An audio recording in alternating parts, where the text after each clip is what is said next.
जय Hind dear students. बेटा आज हम पाठ 10 पढ़ेंगे जिसका शीर्षक है मैं और मेरा देश।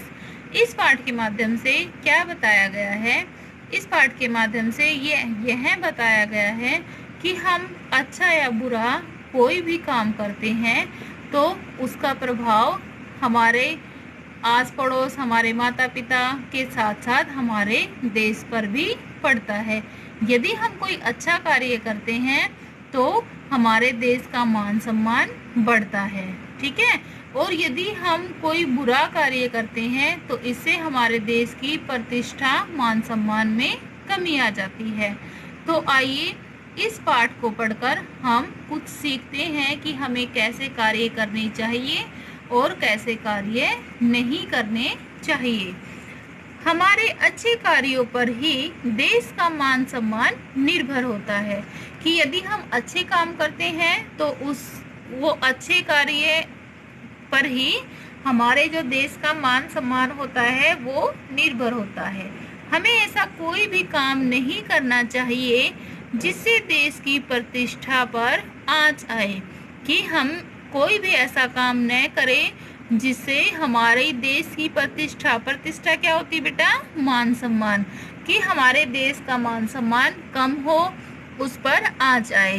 इस पाठ को पढ़कर हम बहुत कुछ सीख सकते हैं। तो आइए इस पाठ को पढ़कर जानते हैं कि इस पाठ के द्वारा हम क्या सीख सकते हैं। हमारे देश भारत के महान संत स्वामी रामतीर्थ एक बार जापान गए। इसमें क्या कहता है कि हमारे देश के महान संत स्वामी रामतीर्थ का नाम तो आपने भी सुना होगा। तो वो एक बार कहाँ गए? जापान गए। जापान में वे रेल द्वारा यात्रा कर रहे थे। जब वो जापान जा रहे थे तो वो किससे यात्रा कर रहे थे? रेल से। एक दिन उन्हें खाने को अच्छे फल नहीं मिले। जब वो जापान जा रहे थे तो उन्हें खाने के लिए अच्छे फल नहीं मिले। उन दिनों फल ही उनका भोजन था। जो स्वामी जी थे वो उन दिनों में अन्न नहीं खाते थे, बल्कि भोजन के रूप में फलों को ही खाते थे। गाड़ी एक स्टेशन पर रुकी। वहाँ भी उन्होंने फल खोजे पर वहाँ भी नहीं मिले। जब वो जा रहे थे तो किसी स्टेशन पर गाड़ी रुकी। जैसे ही गाड़ी रुकती है तो वो स्टेशन पर जाते हैं और वहाँ फल ढूंढते हैं, लेकिन वहाँ पर भी उन्हें फल नहीं मिलते। उनके मुंह से निकला, जापान में अच्छे फल नहीं मिलते। ठीक है, जब स्वामी जी को स्टेशन पर फल नहीं मिले तो उनके मुंह से निकल गया कि शायद जापान में अच्छे फल नहीं मिलते। एक जापानी युवक प्लेटफॉर्म पर खड़ा था। तो जैसे स्वामी जी यूं कह रहे थे तो वहीं पर एक जापानी युवक वहीं प्लेटफॉर्म पर खड़ा था। रामतीर्थ की बात सुनकर वह भागकर एक टोकरी ताजे फल ले आया। जब उन्होंने स्वामी जी के मुंह से ये बात सुनी कि जापान में शायद अच्छे फल नहीं मिलते, तो वो क्या करता है, जल्दी से जाता है और एक टोकरी ताजे फल ले आता है।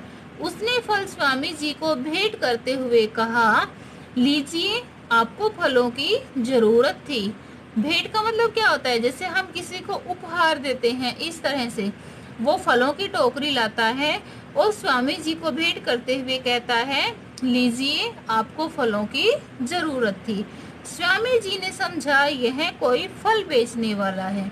तो स्वामी जी ने सोचा कि वह भी स्टेशन पर फल ढूंढ रहा था, तो ये शायद कोई फल बेचने वाला है।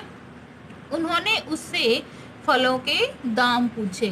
वो जो स्वामी जी थे वो उस व्यक्ति से क्या पूछते हैं कि फलों के कितने पैसे हुए, उसका दाम पूछते हैं, मूल्य पूछते हैं। युवक ने फलों के बदले कुछ भी लेने से इनकार कर दिया। लेकिन युवक क्या कहता है कि मैं फलों के बदले में आपसे कुछ नहीं लूंगा। बहुत आग्रह करने पर उसने कहा, आप इनका मूल्य देना ही चाहते हैं तो अपने देश में जाकर किसी से यह मत कहिएगा कि जापान में अच्छे फल नहीं मिलते।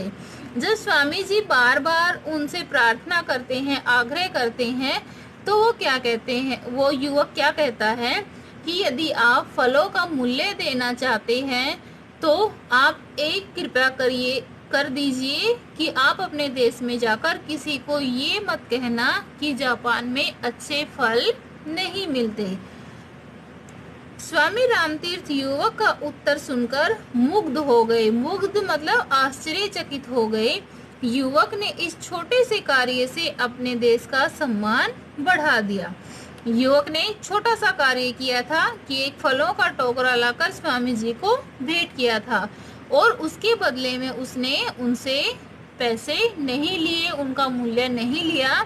तो इस छोटे से कार्य से उस युवक ने क्या किया, अपने देश के मान सम्मान को बढ़ा दिया। इस बात को हम एक दूसरी घटना से और अच्छी तरह समझ सकते हैं। तो आइए एक और घटना के बारे में पढ़ते हैं, जिससे हमें यह पता चलेगा कि हम किस तरह से छोटी छोटी बातों से अपने देश का सम्मान बढ़ा सकते हैं और किस तरह से छोटी छोटी बातों से ही अपने देश का सम्मान घटा सकते हैं। किसी देश का एक विद्यार्थी शिक्षा पाने के लिए जापान गया। ठीक है, कि जापान में किसी दूसरे देश का एक विद्यार्थी शिक्षा पाने के लिए अपने देश से कहाँ आया, जापान में। एक दिन वह सरकारी पुस्तकालय से कोई पुस्तक पढ़ने के लिए ले आया। तो एक दिन वो सरकारी पुस्तकालय में जाता है और वहाँ से कोई पुस्तक ले आता है पढ़ने के लिए। इस पुस्तक में दुर्लभ जो बहुत कठिनता से मिले दुर्लभ चित्र थे।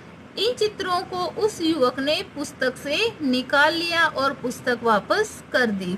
जब वो उस पुस्तक को घर लाया तो उसने देखा कि इसमें दुर्लभ चित्र हैं। तो वो क्या करता है, वह विद्यार्थी उन चित्रों को उस पुस्तक से निकाल लेता है और उस पुस्तक को फिर से वापस कर देता है। कहाँ, पुस्तकालय में। किसी जापानी विद्यार्थी ने उसे ऐसा करते देख लिया और पुस्तकालय में उसकी शिकायत कर दी। कोई दूसरा विद्यार्थी उसे देख लेता है कि इसने ऐसा किया है और वो पुस्तकालय में जाकर उसकी शिकायत कर देता है। जब पुलिस ने तलाशी ली तो चित्र उस विद्यार्थी के पास मिल गए। जब पुलिस उस विद्यार्थी की तलाशी लेती है तो चित्र उसके पास ही मिल जाते हैं।